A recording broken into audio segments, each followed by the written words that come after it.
त्रिपाठी और आप देख रहे हैं ईटी नाउ स्वदेश। और इस शो में हम आगे आपको बताएंगे कि आज दिन भर बाजार का सेटअप कैसा रहा और दिन के दौरान अहम खबरें कौन कौन सी आई, इसके बारे में भी आगे हम चर्चा करेंगे। लेकिन सबसे पहले नज़र डालते हैं मार्केट्स पर। और आज हमने देखा कि 4 दिनों की तेजी पर ब्रेक लगा है और आज फार्मा और बैंक फार्मा अगर छोड़ दे तो सभी सेक्टर इंडेक्स में आज हमने कमजोरी ही देखी है।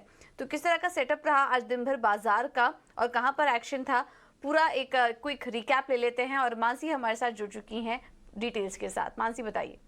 बिल्कुल, तो म्यूटेड था पूरा का पूरा सेशन और अच्छी खासी मजबूती के बाद एक ब्रीदर जो है वो बिल्कुल रैशनल भी है और प्रॉफिट बुकिंग का फेज आज के सत्र में देखने को मिला। हालांकि सेक्टर स्पेसिफिक अप्रोच अगर देखेंगे तो फार्मा के साथ साथ आईटी सेक्टर भी थे जो कि बाजार को संभालने का काम करे थे। तो ये दोनों सेक्टर्स की तरफ से कुछ हद तक बाइंग या सपोर्ट देखने को मिले। इसके अलावा तमाम सेक्टर्स तमाम पॉकेट से कमजोरी हाथ लगती दिखी।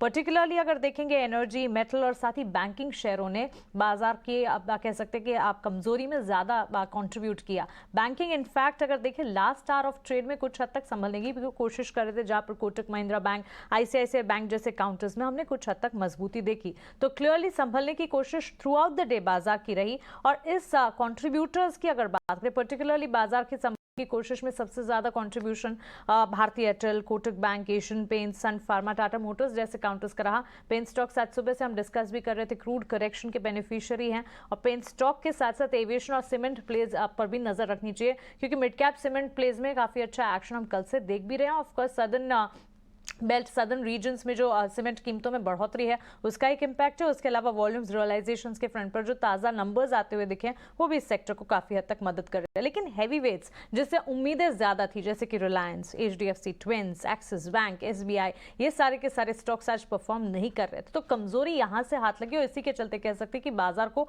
काफ़ी हद तक जो सपोर्ट मिल सकता था वो मिल नहीं पाया। इनफैक्ट रिलायंस और एचडीएफसी ट्विंस की तरफ से काफ़ी समय से उम्मीदें ये लगाई जा रही है कि कब ये स्टॉक जो है पॉजिटिवली या कह सकते हैं कि स्ट्रेंथ वाइज पॉजिटिवली रिएक्ट करना शुरू करेंगे। इसके अलावा अगर आप देखेंगे रिलायंस के साथ साथ आप देखेंगे कुछ हद तक एनर्जी स्पेस और साथ ही क्रूड की नरमी का एक इम्पैक्ट ओएनजीसी के स्टॉक प्राइस में भी देखने को मिला, करीब 2% की गिरावट। तो एविएशन और सीमेंट में जहां पॉजिटिविटी है ओएनजीसी जैसे स्टॉक प्राइस में गिरावट देखने को मिली।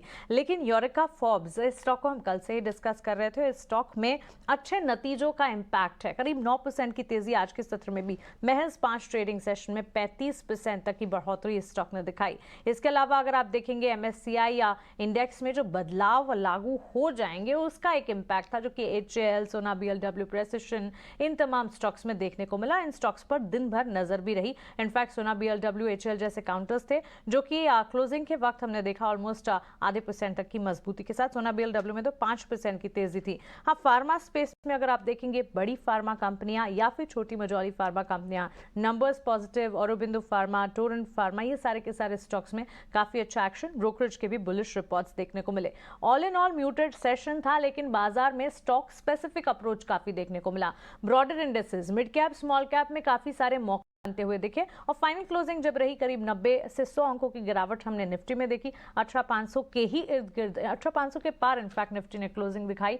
सेंसेक्स में करीब 350 अंकों की कमजोरी के साथ गिरावट रही और बैंक निफ्टी 300 अंकों की गिरावट के साथ 44,130 के इर्द गिर्द क्लोज होता हुआ दिखा। तो म्यूटेड सेशन था। वीकली एक्सपायरी के ठीक एक दिन पहले हमने बाजार में कमजोरी देखी। बिल्कुल, तो ये था मार्केट का रिकैप। बहुत बहुत शुक्रिया मानसी आपका ये सारा अपडेट देने के लिए। लेकिन चलिए अब आगे बढ़ते हैं और कमोडिटी मार्केट में किस तरह का एक्शन है ये भी एक बार समझ लेते हैं। हमारे साथ विष्णु मोहन जुड़ चुके हैं पूरी डिटेल्स के साथ। विष्णु मोहन बताइए।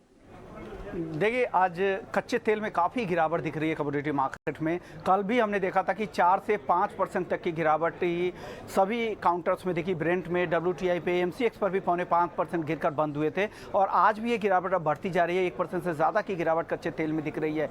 2 अनसर्टेनिटी जो मार्केट में अभी घूम रही है। पहली जो 4 जून को फैसला आने वाला ओपेक प्लस को, उसको लेकर किस तरह के फैसले की उम्मीद है क्योंकि बाजार में मिक्स से खबरें आ रही है। सऊदी की तरफ से पहले संकेत मिल रहा है कि हो सकता है अतिरिक्त उत्पादन घटाया जाए, लेकिन रूस के डिप्टी प्राइम मिनिस्टर ने इस तरह के बयान दिए थे कि वो अतिरिक्त उत्पादन अब नहीं कटौती करेंगे। तो दोनों तरह की खबरें हैं। साथ ही डेट सीलिंग को लेकर जिस तरह से अनिश्चितता बनी हुई है, वोटिंग दोनों सदनों में, दोनों चैम्बर्स में वोटिंग होनी है यूएस में, तो अभी भी कई सारे रिपब्लिकन जो लीडर्स हैं उनकी तरफ से भी बयान आ रहे हैं, तो लग रहा है कि वहाँ पर डेट सीलिंग बढ़ाई जाएगी या नहीं, उसको लेकर भी चिंता है। तो ये ऐसी खबरें हैं जो बाजार पर दबाव बना रही है और कच्चे तेल में गिरावट दिख रही है। और सऊदी अरब ये सोच रहा है कि उनका मार्केट जैसे जैसे श्रिंक हो रहा है, एशिया में दो बड़े बायर्स हैं उनके लिए, भारत और चाइना, और दोनों ही कंट्रीज़ की तरफ से डिमांड धीरे धीरे कम हो रही है। उनका फोकस अब रूस से वो ज़्यादा इंपोर्ट कर रहे हैं, रूस और चाइना। तो ये एक चिंता की बात सऊदी के लिए, इसलिए सऊदी लगातार संकेत दे रहा है कि वो सेल साइड में जो भी पोजीशन बनाए उसके लिए चिंता है, और वो इस उम्मीद में बैठे कि बाजार तेज होगा। तो और रूस दूसरी तरफ लगातार अपनी सप्लाई भारत और चीन में बढ़ा रहा है। तो इन खबरों के बीच में कच्चे तेल में असमंजस की स्थिति है और लगातार दबाव देखने को मिल रहा है। जी बिल्कुल, बहुत बहुत शुक्रिया विशुमोहन आपका ये सारी जानकारी देने के लिए। तो कच्चे तेल में हम देख रहे हैं कि लगातार दबाव देखने को मिल रहा है। चलिए फिलहाल इस बुलेटिन में इतना ही, लेकिन आप बने रहिए हमारे साथ, खबरों का सिलसिला आगे भी जारी रहेगा। नमस्कार।